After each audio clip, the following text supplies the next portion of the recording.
नमस्कार दोस्तों, स्वागत है आपका इस वक्त की बेहद बड़ी खबर में, जिसमें बिहार चुनाव के नतीजे लगभग स्पष्ट हो चुके हैं और एनडीए की यहां पर सुपड़ा साफ हो चुका है और आरजेडी कांग्रेस महागठबंधन की सरकार बनती नजर आ रही है। प्रचंड बहुमत यहां पर शुरुआती रुझान के बाद अगले 2 घंटे के जो नतीजे आए हैं उसके आधार पर हम कह रहे हैं प्रचंड बहुमत मिलता नजर आ रहा है यहां पर आरजेडी कांग्रेस महागठबंधन को।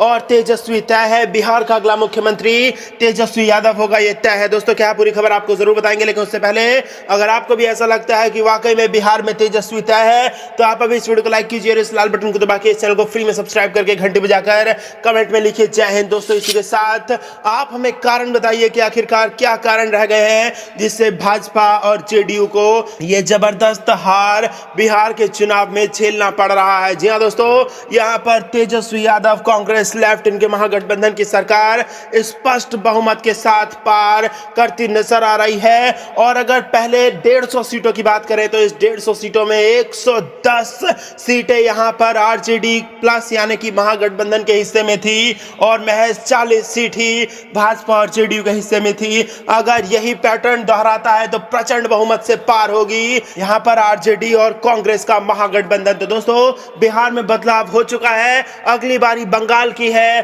और उसके बाद उत्तर प्रदेश की है और इसी के साथ तमाम बड़े जो राज्य है जहां पर चुनाव होने हैं उन सब के रिपोर्ट्स हम आपको देते रहेंगे। लेकिन बिहार का ये नतीजा हमारे सामने है, 10 तारीख आज है और जो लोगों ने अपना मतदान किया था, जो अपने मत को मत पेटियों में समेट कर रखा था, वो आज खुल चुका है, जिसके बाद नींद उड़ गई है भाजपा और जेडीयू की। दोस्तों हमारे चैनल के साथ बने रहिए, पल पल की अपडेट्स आपको देते रहेंगे, सीट वाइज एनालिसिस भी आपको मिलेगा कि किस एरिया से कौन सी पार्टी कितनी जीत हासिल कर सकी है, सब कुछ आपको बताएंगे।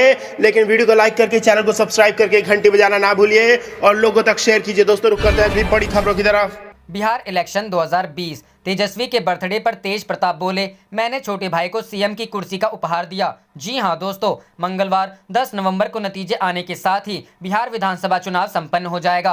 15 वर्षों के बाद राष्ट्रीय जनता दल के नेतृत्व में महागठबंधन की सरकार बनेगी या 15 वर्षों से राज्य की सत्ता पर काबिज नीतीश कुमार अपनी कुर्सी बचा पाने में कामयाब होंगे का पता चल जाएगा। बीते शनिवार की शाम आए ज्यादातर एग्जिट पोल के नतीजों में महागठबंधन की सरकार बनती दिख रही है। सोमवार को महागठबंधन के सीएम पद के कैंडिडेट तेजस्वी यादव अपना 31वां जन्मदिन मना रहे हैं। चुनाव नतीजों का इंतजार कर रहे तेजस्वी ने सादगी से पटना में अपने आवास पर परिवार के बीच अपना जन्मदिन केक काटकर मनाया। इस मौके पर बड़े भाई तेज प्रताप यादव ने तेजस्वी को जन्मदिन की बधाई देते हुए कहा, हमने तेजस्वी को बहुत ही बड़ा उपहार दिया है, वो सीएम की कुर्सी पर बैठेंगे। नीतीश कुमार के शासन को जनता ने पूरी तरीके से नकार दिया है। दरअसल कृष्ण उपासक तेज प्रताप तेजस्वी को हमेशा से अपना अर्जुन कहते आए हैं। वो पूर्व में कई बार कह चुके हैं सत्ता में आने पर उनके अर्जुन यानी तेजस्वी यादव ही बिहार के मुख्यमंत्री होंगे। वो खुद किंग ना बनकर अपने पिता लालू प्रसाद यादव की तरह किंग मेकर की भूमिका निभाएंगे। बता दें कि बिहार के चुनावी दंगल में एनडीए गठबंधन की महागठबंधन से सीधी टक्कर है।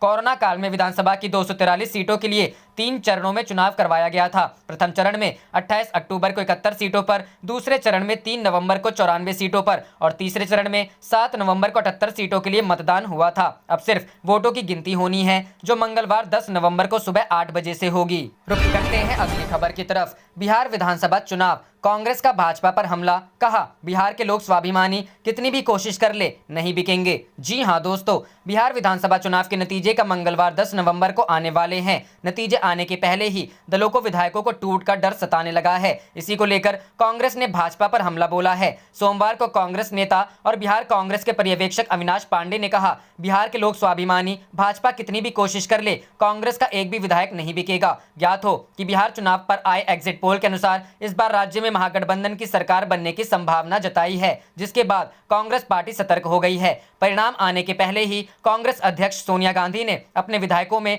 टूट से बचाने और उन्हें एक रखने के लिए पार्टी प्रवक्ता रणदीप सुरजेवाला और अविनाश पांडे को बिहार भेज दिया है। बिहार कांग्रेस के पर्यवेक्षक पांडे ने कहा, बिहार को देश का सबसे स्वाभिमानी राज्य माना जाता है। बिहार के लोग सब कुछ सहन कर सकते हैं लेकिन कोई छल बर्दाश्त नहीं कर सकते हैं। अपने आखिरी कार्यकाल में नीतीश जी और भाजपा ने विधायकों को खरीदने के कई प्रयास किया। उन्होंने आगे कहा, वे जितना चाहे उतना प्रयास कर सकते हैं लेकिन कांग्रेस या महागठबंधन के किसी भी विधायक को नहीं रोक पाएंगे। हमारे सभी निर्वाचित प्रतिनिधि अपनी जिम्मेदारियों को जानते हैं और बिहार के लोगों को कुछ अच्छा देना चाहते हैं। मुझे नहीं लगता कि महागठबंधन के किसी भी विधायक लालच में आएगा। अविनाश पांडे ने भाजपा पर हमला बोलते हुए कहा, चाहे वह सांसद हो, गोवा, मणिपुर, कर्नाटक या कोई अन्य राज्य, भाजपा सत्ता में आने के लिए अश्व व्यापार की श्रृंखला चलाती है। विश्वास है कि बिहार में ऐसी स्थिति नहीं होगी। करते हैं अगली खबर की तरफ। मानहानि मामले में लालू को बड़ी राहत, विशेष कोर्ट ने रांची जेल से रिहा करने के आदेश दिए। जी हां दोस्तों, एमपी एमएलए विशेष कोर्ट के विशेष न्यायिक दंडाधिकारी अभिषेक रंजन ने बुधवार को रांची के होटवार जेल में बंद राजद सुप्रीमो लालू प्रसाद को मानहानि के मामले में जेल से जमानत पर रिहा करने का आदेश जारी किया। मानहानि मामले में जमानत मिलने के बाद राजद सुप्रीमो लालू प्रसाद की ओर से 10,000 का एक मुचलका विशेष कोर्ट में दाखिल किया गया। विदित है कि राजद सुप्रीमो लालू प्रसाद को सोमवार को रांची जेल से पटना के एमपी एमएलए कोर्ट में ऑनलाइन पेशी हुई थी। इसी दिन उनको नियमित जमानत भी मिली थी। राजद सुप्रीमो लालू प्रसाद के खिलाफ उदयकांत मिश्रा ने मानहानि का यह मुकदमा वर्ष 2017 में दायर किया था। वादी ने लालू प्रसाद पर भागलपुर की एक सभा में परिवार पर आपत्तिजनक टिप्पणी और सृजन घोटाले के नाम पर बदनाम करने का आरोप लगाया है।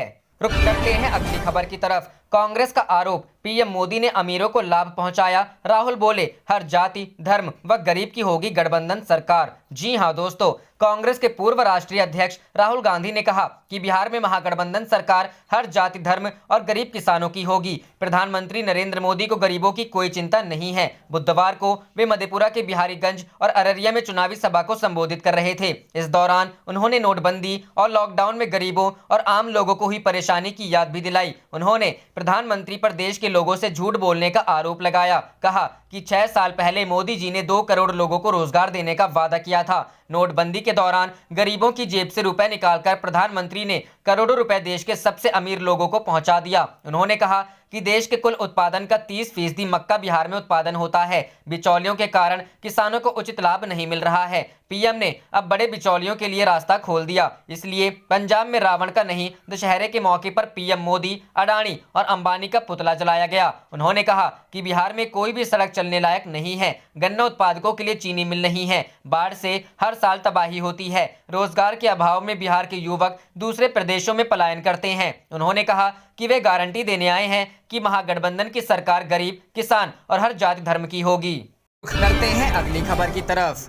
आज मिली जमानत तो बाहर आ जाएंगे लालू प्रसाद यादव, काट चुके हैं आधी सजा। जी हां दोस्तों, झारखंड हाईकोर्ट में शुक्रवार को लालू प्रसाद यादव की जमानत याचिका पर सुनवाई होगी। दुमका ट्रेजरी से अवैध निकासी के मामले में लालू प्रसाद यादव आधी सजा काट चुके हैं। इसी आधार पर उन्होंने कोर्ट में जमानत याचिका लगाई है। हाईकोर्ट अगर लालू को जमानत दे देता है तो राजद अध्यक्ष का बाहर निकलने का रास्ता साफ हो जाएगा। चारा घोटाले के अन्य मामलों में लालू यादव को पहले ही जमानत मिल चुकी है। फिलहाल लालू प्रसाद रांची के रिम्स में इलाजरत हैं। अब तक 4 केस में सजायाफ्ता लालू प्रसाद 3 केस में जमानत पा चुके हैं। चौथा केस दुमका ट्रेजरी से जुड़ा हुआ है, जिसमें लालू प्रसाद को 24 मार्च 2018 को सीबीआई कोर्ट ने विभिन्न धाराओं में 7-7 साल की सजा सुनाई थी। बता दें कि 950 करोड़ रुपए के चारा घोटाले से जुड़े 3 मामलों में सजायाफ्ता लालू प्रसाद यादव न्यायिक हिरासत में रिम्स में पिछले 2 वर्ष से अधिक समय से इलाजरत हैं। बिहार चुनाव से ठीक पहले कोरोना संक्रमण की आशंका की बात कहकर उन्हें रिम्स के निदेशक के भव्य बंगले में स्थानांतरित कर दिया गया था, जहां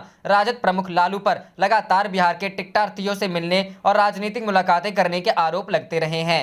रुक करते हैं अगली खबर की तरफ। कर्नाटक में नेतृत्व परिवर्तन की अटकलें, प्रदेश कार्य समिति के साथ साथ कोर कमेटी की बैठक। जी हां दोस्तों, कर्नाटक में सत्तारूढ़ भारतीय जनता पार्टी की प्रदेश कार्य समिति के साथ साथ कोर कमेटी की बैठक गुरुवार को बेंगलुरु में शुरू हुई, जिसमें राज्य में नेतृत्व परिवर्तन की अटकलें लगाई जा रही हैं। दरअसल पूर्व केंद्रीय मंत्री और भाजपा के वरिष्ठ विधायक बसवराज पाटिल यत्नाल की ओर से राज्य के नेतृत्व परिवर्तन की कथित संभावनाओं की पृष्ठभूमि में यह बैठक होने के कारण यह काफी महत्वपूर्ण हो गई है। यत्नाल ने हाल ही में दावा किया था कि येदियुरप्पा के अब गिनती के दिन रह गए हैं और पार्टी हाईकमान उनके प्रदर्शन से खुश नहीं है। यत्नाल का दावा, हाईकमान भी नाराज। यत्नाल का कहना है कि पार्टी हाईकमान वैश्विक महामारी कोरोना वायरस से निपटने के लिए उपकरणों की खरीद में हुए कथित घोटाले की विपक्षी पार्टियों के आरोपों को लेकर भी येदियुरप्पा से नाराज हैं। विधानसभा में विपक्ष के नेता एवं कांग्रेस के वरिष्ठ नेता सिद्धरमैया ने भी हाल ही में यत्नाल के दावे की एक तरह से पुष्टि की। उन्होंने कहा कि दिल्ली में उनके सूत्रों के अनुसार भी राज्य में हुए उपचुनावों के